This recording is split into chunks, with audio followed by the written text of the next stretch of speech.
ఉంది. మరి ఇలాంటి పరిస్థితుల్లో జూనియర్ ఎన్టీఆర్ ఏ విధంగా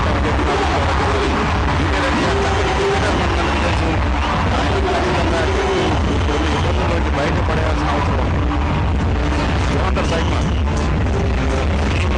ఎన్టీఆర్ అంటే తప్పకుండా నేను టాస్ వైట్లు అయిపోయిందని చెప్తాను.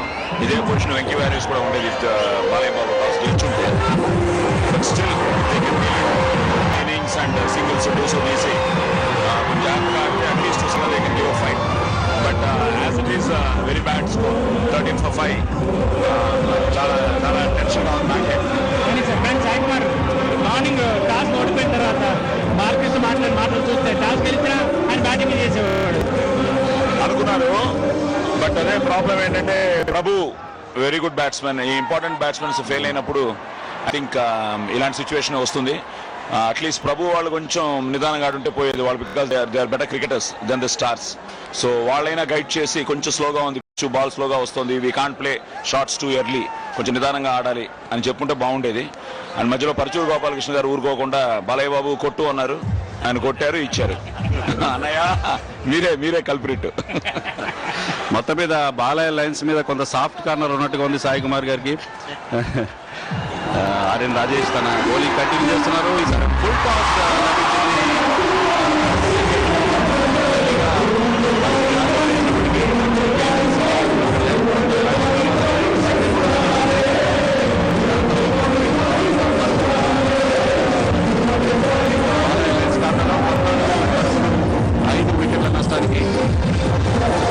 సగం సైడ్ ఇప్పటికే పెవిలియన్కి వెళ్ళిపోయింది. ఇప్పుడే జూనియర్ ఎన్టీఆర్ రావడంతో జట్టుకు కాస్త ఊపు వచ్చింది. అతను పరుగు కూడా సాధించాడు.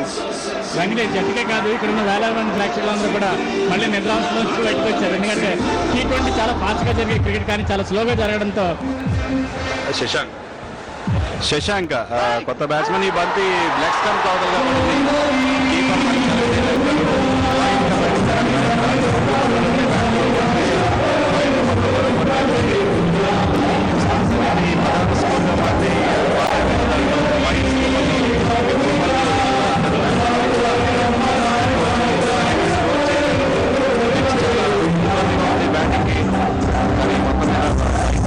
జూనియర్ ఎన్టీఆర్ క్యాప్ కూడా లేకుండా వచ్చి బ్యాటింగ్ చేస్తున్నారు. ఈసారి మధ్య ఆయన చక్కగా ఆ 16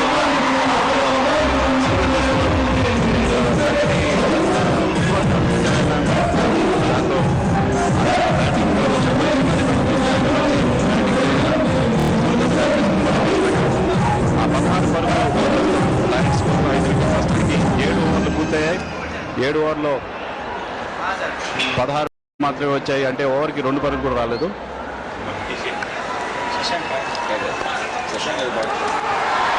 మరొక సింగిల్ ఈసారి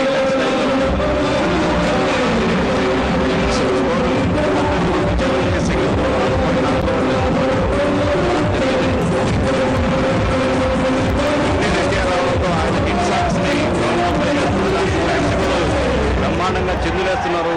మొత్తం మీద ఒక పండుగ వాతావరణం ఇక్కడ కనిపిస్తుంది. స్కోరు వేగంగా లేకపోయినా కూడా ప్రేక్షకులు they are enjoying the cricket, enjoying every moment of it. ఈసారి ఒక భారీ షాట్ కోసం ప్రయత్నించాడు జూనియర్ ఎన్టీఆర్, కానీ బంతి బ్యాట్ మీద రాలేదు. ఓవర్ కంప్లీట్ అయింది. 18 for 5. మనం మరొకసారి గ్రౌండ్లో వెళ్దాం.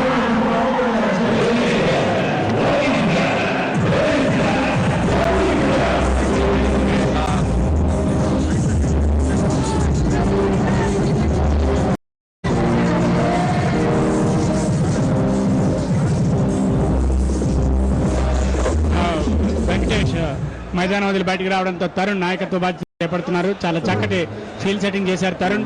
ఇప్పటివరకు తరుణ్ తన క్యాప్టెన్సీలో 5 వికెట్లు తీసుకోవడం జరిగింది. కేవలం 18 పరుగులు మాత్రం ఇచ్చి 5 వికెట్లు.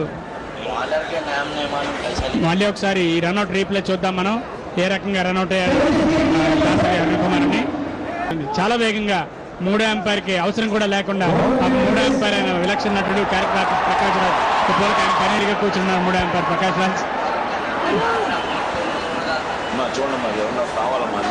18 పరుగులకి 5 వికెట్లు కోల్పోయి తమ బ్యాటింగ్ ని కొనసాగిస్తోంది మైదానంలో శశాంక్, జూనియర్ ఎన్టీఆర్ ఇద్దరు కూడా బాధ్యతాయుతంగా జాగరూకతతో ఆడుతూ ఒక్కొక్క పరుగు చేస్తూ ముందుకు దూసుకుపోతున్నారు. ఇంకా కేవలం 10 ఓవర్ల మటుకు మిగిలి ఉన్నాయి. శ్రీనివాస్ జూనియర్ ఎన్టీఆర్ బ్యాటింగ్ చేస్తున్నారు, కళ్యాణ్ బౌలింగ్ వస్తున్నారు. అది అన్నదమ్ముల అనుబంధం అవుతుందా, అన్నదమ్ముల సవాలు ఖచ్చితంగా అన్నదమ్ముల సవాల్ చూడబోతున్నాం మనం. జూనియర్ ఎన్టీఆర్ ప్రస్తుతం నాన్ స్ట్రైకర్గా ఉన్నారు ఆయన, కానీ ఆయనకి ఖచ్చితంగా కళ్యాణ్ బౌలింగ్ చేస్తారు. అన్నదమ్ముల సవాల్ మనం చూడబోతున్నాం. అన్నదమ్ముల సవాలు అనుకుంటాం, ఎందుకంటే కళ్యాణ్ బౌలింగ్ రాకపోతే జూనియర్ ఎన్టీఆర్ బ్యాట్ బ్యాట్ మార్చి మరీ సిద్ధమవుతున్నారు కళ్యాణ్ రామ్ బౌలింగ్ ఎదుర్కోవడానికి. జూనియర్ ఎన్టీఆర్ ఒక క్యాప్ కూడా ఆయన ధరించడం జరిగింది. ఇంతవరకు ఆయన పేరు హెడెడ్ కావడం మనం చూసాం. మొదలుగా ఒక మంచి స్ట్రాంగ్ హెవీ బ్యాట్ తెచ్చుకున్నట్టున్నారు సినిమా. ఈ పోటీలో అంపాస్ గా సురేష్ బాబు, కేఎల్ నారాయణ వ్యవహరిస్తున్నారు. థర్డ్ ఎంపైర్ గా విలక్షణ నటుడు, క్యారెక్టర్ ఆర్టిస్ట్, హీరో తనకంటే ఒక ప్రత్యేకమైన స్థానాన్ని ఏర్పరచుకున్న ప్రకాష్ రాజ్ మూడో ఎంపైర్ గా వ్యవహరించడం జరుగుతోంది. చాలా స్నేహపూరితమైన సుహృద్భావ వాతావరణంలో, పూర్తి స్థాయి క్రీడా వాతావరణంలో నువ్వు నేను అన్నట్లు ఎంతో ఉత్సాహంగా, ఉద్రేకంగా కొనసాగుతున్న ఈ టాలీవుడ్ T20 రెక్సోన క్రికెట్ ని వేలాది మంది ప్రేక్షకులు నేరుగాను, కోట్లాది మంది జెమినీ టీవీ, తేజ టీవీ ప్రేక్షకులు తమ టీవీ సెట్ ద్వారా వీక్షిస్తున్నారు. ఇప్పటికే మాకు రాష్ట్ర నలుమూల నుంచి వార్తలు అందుతున్నాయి. ప్రస్తుతం శశాంక్, కళ్యాణ్ రామ్ వేయబోయే బంతిని ఎదుర్కోవడానికి సిద్ధపడుతున్నారు. నందమూరి కళ్యాణ్ రామ్ బౌలింగ్ చేయడానికి సిద్ధపడుతున్నారు. కళ్యాణ్ రామ్ ఫారెన్ వైపు నుంచి చాలా చిన్న రన్అప్ తో, కళ్యాణ్ రామ్ కి కొంచెం ముత్తయ్య మురళీధరన్ పోలికలు ఉంటాయి. మేము ఎప్పుడు అదే అనుకుంటాము, మ్యాచ్ లో చూసినప్పుడు మురళీధరన్ కానీ, సినిమాలో కళ్యాణ్ రామ్ చూసినప్పుడు కానీ, ఆ ఐజ్ కానీ, ఆ లుక్స్ కానీ, ఆ యాక్షన్ కూడా, ఆ బౌలింగ్ కూడా స్పిన్నర్ అవడంతో మురళీధరన్ పోలికలు ఉంటాయి. ప్రస్తుతం శశాంక్ కళ్యాణ్ రామ్ ఎదుర్కోవడానికి సిద్ధపడుతున్నారు. వికెట్ కీపర్ ఫీల్డ్ సెట్ చేయడం ద్వారా మనం చూస్తున్నాం. కళ్యాణ్ రామ్ సిటీ ఎండ్ వైపు నుంచి ఎంపైర్ని దాటి రైట్ ఆర్మ్ ఓవర్ 6 గా మావే పరిగెట్టుకుంటూ వస్తుంది. ఈ బంతిని డ్రైవ్ చేశారు. తన ఫాలో త్రూలోనే బంతిని ఫీల్డ్ చేయడంతో పరుగులు చేసే అవకాశం బ్యాట్స్మెన్కి లభించలేదు. జట్టు మొత్తం స్కోర్ 5 వికెట్ల నష్టానికి 18 పరుగుల వద్దే ఉంది. 7.2 ఓవర్లు మాత్రమే జరిగే ఇప్పటి వరకు. ఇంకా 12.4 ఓవర్లు మిగిలిన్నాయి, 12.3 ఓవర్లు మిగిలిన్నాయి ఈ బాలయ్య లయన్స్ బ్యాటింగ్ పూర్తి కావడానికి. చాలా వేగంగా 5 వికెట్లు కోల్పోయిన జట్టు ప్రస్తుతం వారి ప్యాచప్ వర్క్ లో ఉంది. ఈ రీప్లే మనం చూసాం.